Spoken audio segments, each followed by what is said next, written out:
సత్యానంద స్వాముల వారి 500 మహోత్సవ కార్యక్రమంలో కొరటలో జరుగుతున్నది. ఈ కార్యక్రమం సందర్భంగా మేము కూడా ముంబై నుండి వచ్చినాము. చాలా అందరు భక్తులు చాలా ఉన్నారు. ఇక్కడ మిమ్మల్ని కూడా చూసాము. మిమ్మల్ని కూడా కొద్దిగా అడిగి మన స్వామివారి గురించి తెలుసుకోవాలని ఒక ఆకృతి, మీరు ఎందుకు వచ్చిండ్రు, మీ అనుభవాలు చెప్పాలని కోరిక. చెప్పండి. నా పేరు రఘురామ్, వేంపేట గ్రామం, శ్రీరామకృష్ణ సంకీర్తన మండలి మాది. నేను శ్రీహరి స్వామి దగ్గర దీక్ష తీసుకున్నాను. అంటే మాకంటే మా అమ్మ నాన్న వాళ్ళు ఇచ్చిన దైవం ఏంటంటే, అమ్మ నాన్న వారు భగవాన్ శ్రీ సత్యానంద మహర్షుల వారి దగ్గర మంత్రోపదేశం తీసుకున్నారు. వారి ద్వారా ఆ పరంపర నాకు కూడా వచ్చేసింది. అప్పుడు నాకు తెలియని విషయాలు ఏంటంటే, నాకు చిన్నప్పుడు నాకేం తెలియక భగవాన్ వారితో చూశాను అంతే. వారు చూశాను కాబట్టి ఆ ఆకర్షణగా వారు ఒక మాట అన్నారు, కొంచెం గుర్తుకుంది నాకు. కొంచెం బుద్ధి తెలిసిన సమయంలో వారు ఏమన్నారంటే, నమ్మిన వారికి సొమ్ము, నమ్మని వారికి దుమ్ము అని చెప్పారు. అప్పుడు అనిపించింది నాకు, అంత తెలియకుండా కానీ నమ్మిన వారికి సొమ్ము అంటే భగవాన్ల వారిని నమ్మిన వాళ్ళు ఎవ్వరు కూడా చిన్నతనంలో లేరు, అందరూ హై క్లాస్లో ఉన్నారు. అంటే భగవాన్ల వారి కృప, వారి ఆశిష్యులు అట్లున్నప్పటికీ మనం ఈ స్టేజ్లో ఇట్లా ఉండగలుగుతున్నాం. ఇంకో విషయం ఏంటంటే, నాకు కూడా ఈ పరంపర రావడానికి కారణం ఏంటంటే, ఇప్పుడంటే డబ్బు అవంతా జమ అయ్యి రెడీమేడ్ అయిపోయింది. అప్పుడు ఏంటంటే శ్రీరామనవమి చేస్తుంటే 15 రోజుల ముందు నుంచి ఏర్పాట్లు చేసేవాళ్ళంట మా అమ్మ వాళ్ళు. ఆ బియ్యం దంచడానికి, ఒత్తలు పెట్టడానికి నేను అప్పుడు 5 నెలల బాబునంట. 5 నెలల బాబునైతే మా అమ్మ నన్ను అక్కడ పడుకోబెట్టేసి ఆ బియ్యము పప్పులు అవి చెరుగుతుంటే భగవాన్ వారు బ్రహ్మాండ స్వామి పక్కన కూర్చున్నారంట ఒక వాళ్ళ ఇంట్లో. నేను నిద్ర పడుకున్నాను, అక్కడ పడుకోబెట్టి అమ్మ పనులు చేసుకుంటూ ఉన్నప్పుడు లేచి ఏడుస్తుంటే అమ్మ పాలు ఇవ్వడానికి పరిగెత్తుకొచ్చిందంట. వచ్చేసరికి భగవాన్ వారు ఆపారంట. అమ్మ వాడు ఎత్తి వెళ్ళలే, మేము చూసుకుంటాంలే అని ఆయన నన్ను భగవాన్ వారు కింద పడుకుని ఏడ్చిన వాడిని ఎత్తుకొని, ఈ కృప వీనికి కలుగుగా కానీ నాకు భగవంతుడు భగవాన్ వారు నన్ను ఎత్తిపైన తలబెట్టారు, చేతి పెట్టారంట. అప్పుడు మా అమ్మకు ఎనలేని ఆనందం. స్వామీజీ మా కొడుకుని ఇంత మంచి చేయడమా, వారి కృప ఉండేప్పటికే వాడు ఇప్పుడు ఇట్లా అయిండు. వారి ద్వారానే ఈ భోజనాలలో కూడా అందరికి నాన్ వెజ్ తింటున్నారు.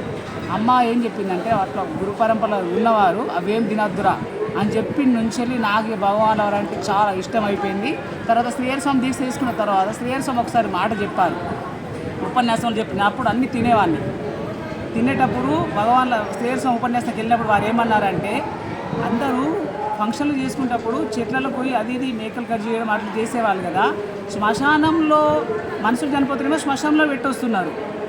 మరి ఆ పశువులు అవి మేకలు కోళ్ళు చనిపోతే వాటిని కట్ చేసుకొని తింటున్నారు. అప్పుడు శ్మశానం ఎక్కడ ఉన్నది? మన కడిపే శ్మశానం అని చెప్పారు. అప్పుడు ఆ శ్రీహరి స్వామి ఉపన్యాసం ఎప్పుడైతే విన్నానో అప్పుడు అనిపించింది, అప్పుడు క్లోజ్ చేసేసుకొని అప్పుడు శ్రీహరి స్వామి దగ్గర దీక్ష తీసుకోవాలని సంకల్పించుకున్నా. ఇప్పుడు శ్రీహరి స్వామి దగ్గర దీక్ష తీసుకొని 14 సంవత్సరాలు అవుతుంది. అప్పటి నుంచి శ్రీహరి స్వామి అంటే నాకు ఇళ్ళలేని ప్రేమ. మా పిల్లలు, నా కొడుకు కూడా తారకేశ్వర మందిరం ప్రతిష్టాపన పోయినప్పుడు మా మిస్సెస్కి ఇబ్బందులు ఉండే ట్రైన్ టికెట్లు బుక్ చేసుకున్నాం. చేసుకున్న తర్వాత పోవాలా అక్కడికి పోయిన తర్వాత వ్యవస్థ అందరు స్వామీజులు ఉంటారు, అట్లా కరెక్ట్ కాదు, ఎవరు బాధ పెట్టొద్దని. మా అమ్మ ఏమన్నదంటే, అరే గురువుగారి కృప ఉన్నది కదరా, ఏం టెన్షన్ పడకు, టికెట్లు క్యాన్సిల్ చేయకు, వెళ్దాం, ఏదైనా వారే చూసుకుంటారు అంటే నేను అన్నాను, అమ్మ మీరు అంతా సంకల్పించారు కదా, వెళ్దాం. మనకు ఒకవేళ అక్కడికి పోయిన తర్వాత తారకేశ్వర మందిర ప్రతిష్టాపనకు పోతున్నాం కదా, ఆడికి పోయిన తర్వాత గిట్ట మనకు తారకేశ్వర గిట్ట వచ్చిందనుకో ఆయన పేరు పెట్టేసుకుందాం అని చెప్పిన తర్వాత సరే అనుకున్నాం. ట్రైన్లో వెళ్ళాము. ఆడికి పోయిన తర్వాత ఒక 15 రోజులు అక్కడే ఆశ్రమంలో ఉన్న తర్వాత 16వ రోజు 16 రోజు రిటర్న్ వచ్చినప్పుడు టెస్ట్ చేసుకుంటే అక్కడే కన్ఫర్మ్ అయింది. అప్పుడు ఎవరు వచ్చారు? తారకేశ్వరునే ఇచ్చాడు, తారకేశ్వర భగవాన్లు మన సత్యానంద మహర్షుల వారు. అప్పటి నుంచి మా మిస్సెస్ కొంచెం జ్ఞాపకం ఉంటుండే నాకు. జ్ఞాపకం అంటే భగవాన్ల వారంటే ఇదంతా ఏంది, ఈ స్వామీజులు అంటే ఏంది అని అనుకుంటుండే మొదట్లో.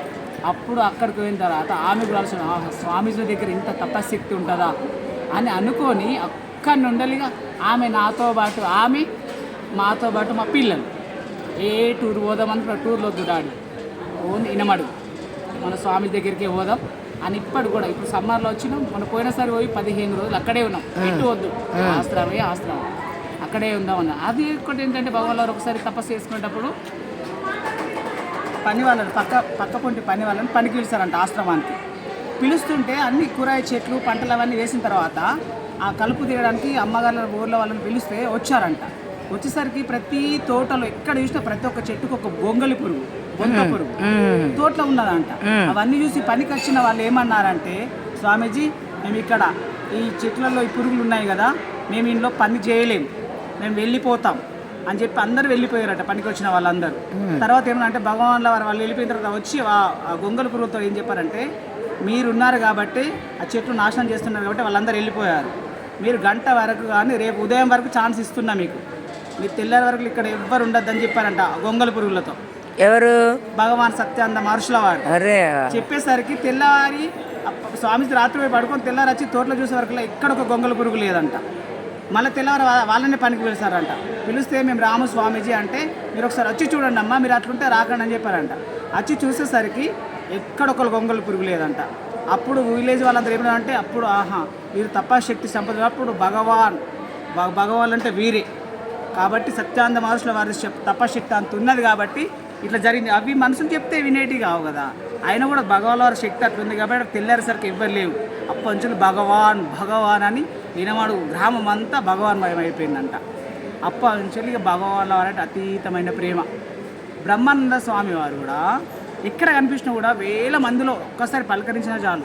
ఎక్కడున్నా నేను ఒక్కసారి రాకుంటే రఘురాములు రాలేరా అమ్మని అడుగుతున్నట. వాడు ఏంటి రఘురాముడు, వాడు వస్తుండే వస్తలేడే అని అన్నాడు. అప్పటి నుంచి కూడా బ్రహ్మానంద స్వామి కూడా ఒక మాట అన్నాడు నాతో. నేను అప్పుడు కలర్ఫుల్ డ్రెస్సులు వేసుకునేవాడిని. వేసుకొని పోతే వారి దర్శనంకి పోతే, ఏందిరా నీ వేషధారణ ఏందిరా, నువ్వు ఒక పరంపరలు ఉన్నవరా, ఇట్లా కలర్ఫుల్ బట్టలు వేసుకోదు, పట్టప్పుడు వేసుకో, కార్యక్రమాలప్పుడు వైట్ వేసుకోవాలా, దానికి అంత శక్తి ఉంటది. మా స్వామిజీలకు కాషాయం ఎట్టను, మీకు తెల్ల బట్టలు అలాగా వేసుకోవాలని చెప్పి ఉంచాలి. ఆ బ్రహ్మానంద స్వామి ఎప్పుడు ఉంచాలి, ఏ కార్యక్రమం అన్నా కానీ అక్కడ వైట్ వేయాలి.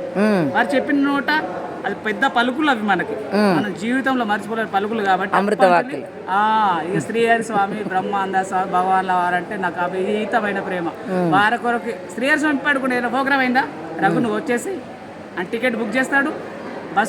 బస్సుకు లేకుంటే ట్రైన్ లేకుంటే బస్సుకు నువ్వు ఆశ్రమంలో ఉండాలా, స్వామిలో ప్రోగ్రామ్ పెట్టినా నువ్వు ఉంటే నాకు అన్న వ్యవస్థలు చూసుకుంటావు, నువ్వు వచ్చేసాయని చెప్పేస్తాడు.